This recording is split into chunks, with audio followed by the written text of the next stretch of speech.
Assalamualaikum warahmatullahi wabarakatuh. Selamat malam, salam sejahtera untuk kita sekalian. Om Swastiastu, Namo Buddhaya, salam kebajikan, salam bahagia, salam sehat, dan rahayu untuk kita semua. Pak Direktur Penyidikan pada Jampitsus, Pak Kabid dan Kasubdit, dan teristimewa buat rekan-rekan media yang kami hormati, kami banggakan. Yang pertama tentu kita bersyukur karena kita masih terus diberikan nikmat sehat. Yang kedua, kami berterima kasih kepada rekan-rekan media yang dengan undangan kami sudah selarut ini masih bersedia bersama kami untuk mengikuti rilis yang akan kami sampaikan. Rekan-rekan media, bahwa pada kesempatan yang baik ini Direktur Penyidikan pada Jampitsus akan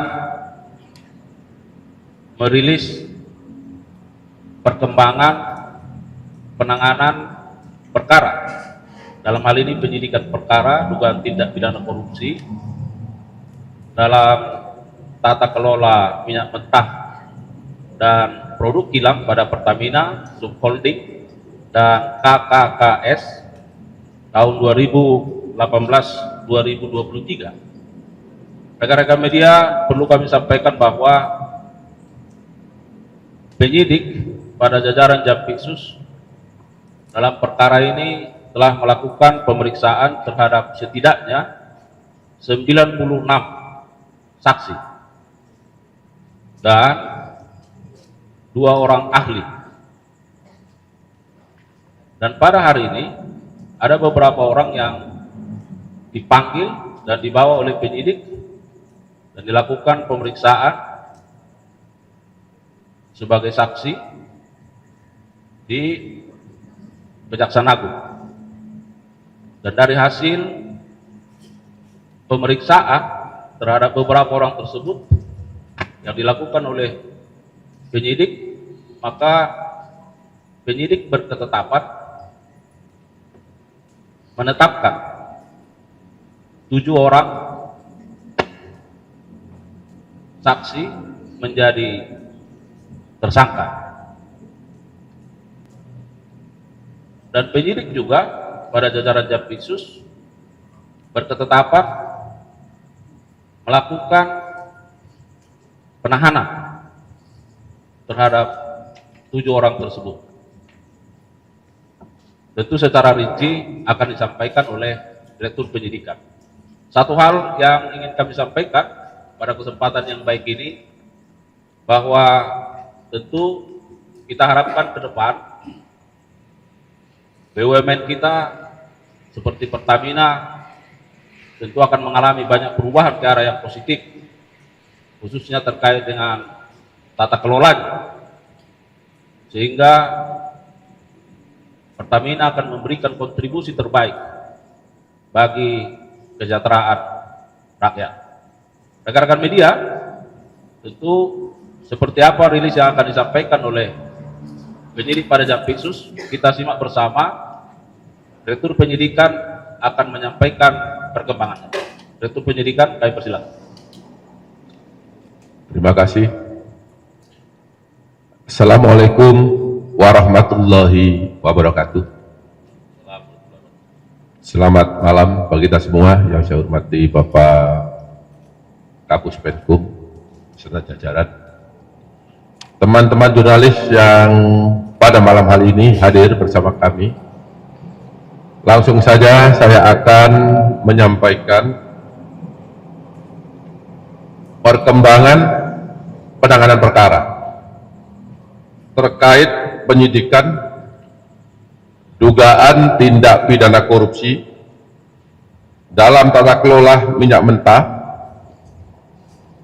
dan produk kilang pada PT Pertamina Persero Subholding dan kontraktor kontrak kerjasama atau K3S tahun 2018 sampai dengan tahun 2003. Bahwa pada hari ini Senin tanggal 24 Februari 2025 kami kembali menyampaikan perkembangan penyidikan perkara dugaan tindak pidana korupsi dalam tata kelola minyak mentah dan produk kilang pada PT Pertamina Persero Subholding dan kontrak kerjasama atau K3S tahun 2018 sampai dengan tahun 2023. Berdasarkan surat perintah penyidikan nomor 59 garis miring FD 2 garis miring FD 2 garis miring 10 garis miring 2024 tanggal 24 Oktober 2024. Berdasarkan perkembangan penyidikan tersebut, tim penyidik menyimpulkan dalam ekspos perkara bahwa telah terdapat serangkaian perbuatan tindak pidana korupsi yang dapat merugikan keuangan negara dari adanya alat bukti yang cukup, yaitu sebagaimana telah disampaikan tadi oleh Pak Kapus Penkum, yaitu berdasarkan keterangan saksi, berdasarkan keterangan ahli, berdasarkan bukti dokumen yang telah disita secara sah, dan bukti-bukti lain termasuk barang bukti elektronik atau BBE. Berdasarkan alat bukti tersebut, tim penyidik pada malam hari ini menetapkan 7 orang sebagai tersangka,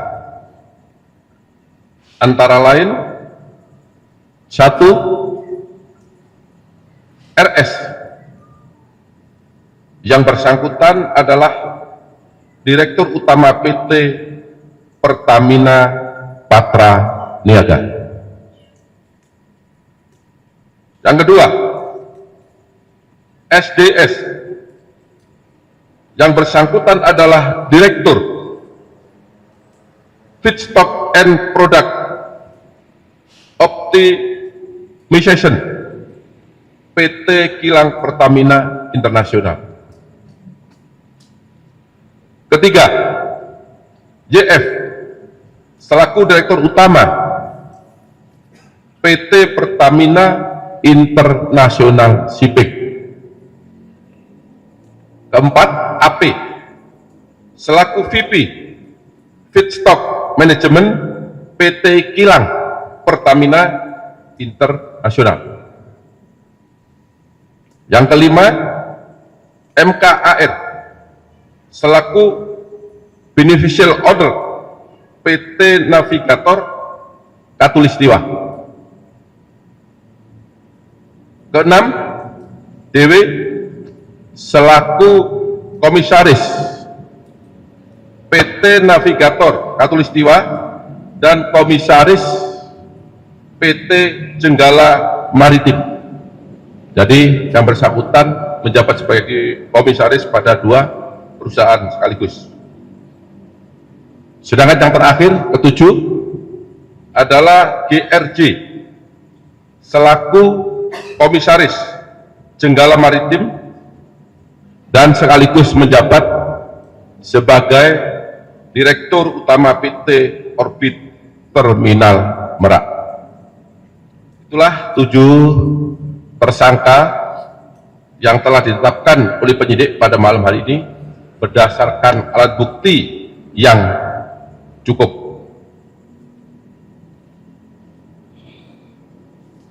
Kemudian setelah dilakukan pemeriksaan kesehatan dan yang bersangkutan dinyatakan sudah sehat, selanjutnya tim penyidik melakukan penahanan terhadap para tersangka 20 hari ke depan terhitung sejak hari ini tanggal 24 Februari 2025 berdasarkan surat perintah penahanan. Yang pertama, surat perintah penahanan nomor 14, kemudian surat perintah penahanan nomor 13, surat penahanan nomor 12, surat perintah penahanan nomor 15, Surat Perintah Penahanan nomor 16, Surat Penahanan nomor 17, dan Surat Perintah Penahanan nomor 18, garis miring F.2, garis miring F.2, garis miring 02, garis miring 2025, tanggal 24 Februari 2025.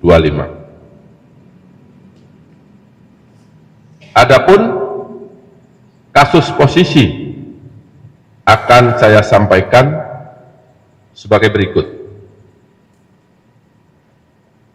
Bahwa pada periode 2018 sampai dengan periode 2023, pemenuhan minyak mentah dalam negeri seharusnya wajib mengutamakan pasokan minyak bumi dari dalam negeri, dan Pertamina wajib mencari pasokan minyak bumi yang berasal dari kontraktor dalam negeri sebelum merencanakan impor minyak bumi sebagaimana diatur dalam pasal 2 dan pasal 3 Peraturan Menteri ESDM nomor 42 tahun 2018 tentang prioritas pemanfaatan minyak bumi untuk pemenuhan kebutuhan di dalam negeri.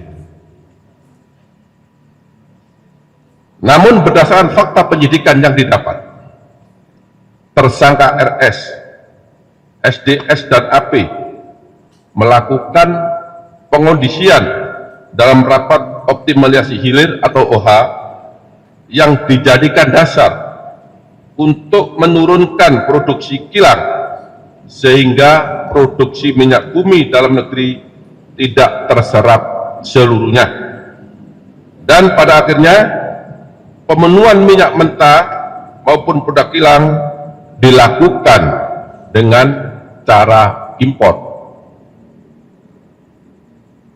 Pada saat produksi kilang minyak sengaja diturunkan, maka produksi minyak mentah dalam negeri oleh K3S sengaja ditolak dengan fakta sebagai berikut.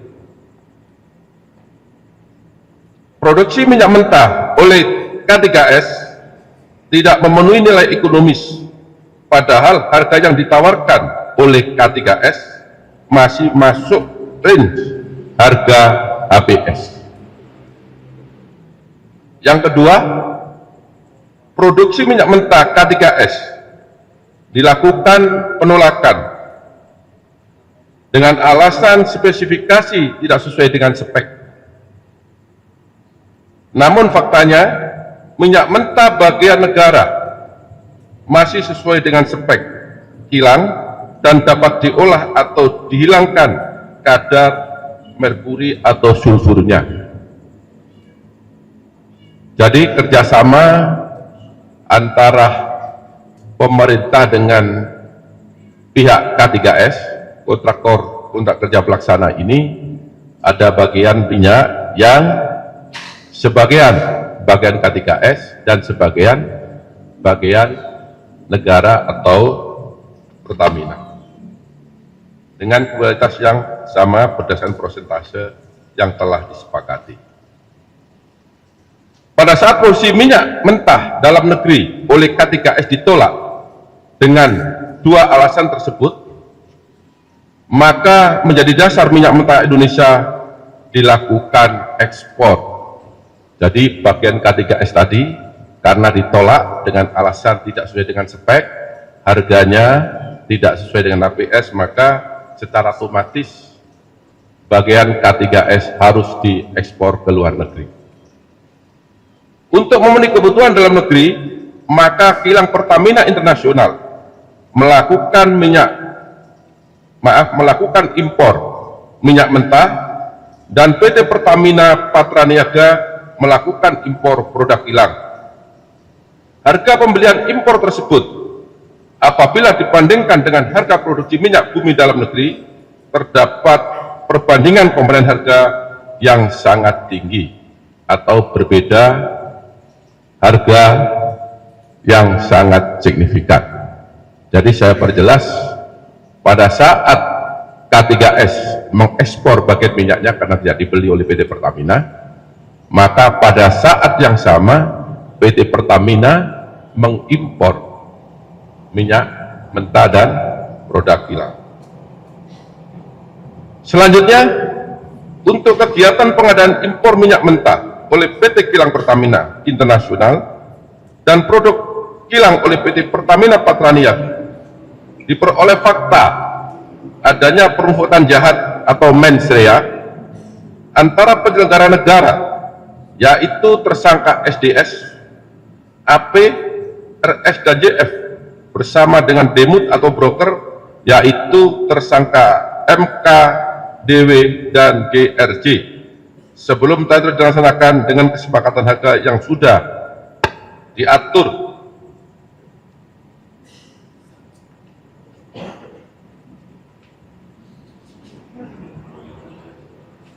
yang bertujuan untuk mendapatkan keuntungan secara melawan hukum dan merugikan keuangan negara. Permufakatan tersebut diwujudkan dengan adanya tindakan atau aktus reus pengaturan proses pengadaan impor minyak mentah dan impor produk kilang, sehingga seolah-olah telah dilaksanakan sesuai dengan ketentuan dengan cara mengkondisikan pemenangan demut atau broker yang telah ditentukan dan menyetujui pembelian dengan harga tinggi melalui spot yang tidak memenuhi persyaratan, yaitu dilakukan dengan cara tersangka RS, SDS, dan AP memenangkan demut atau broker minyak mentah dan produk kilang secara melawan hukum.